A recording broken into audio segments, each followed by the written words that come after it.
guys. Diara ato ang marang guys. Ato na ni siyang ablihan karon guys kay nahinog na o pwede na siya kaunon. Dako kay ato na siyang ablihan guys. Ato na ning i-open guys ha. Anaon ra pag open guys so. Hinahinayon ra guys. Ana. Hinanaon guys. Hinahinayon ra gina siya guys. Na antod nga makita na gyud mo ang unod. Ayan guys, oh. Grabe ka daghang unod.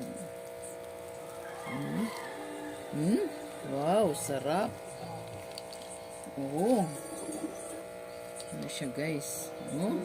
Di ato day yung tilawan ni siya guys. Watay isa guys. Dala guys.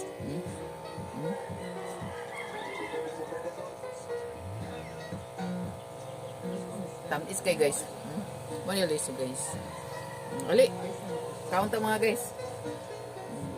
Count sa marang. Yan po guys. Thank you.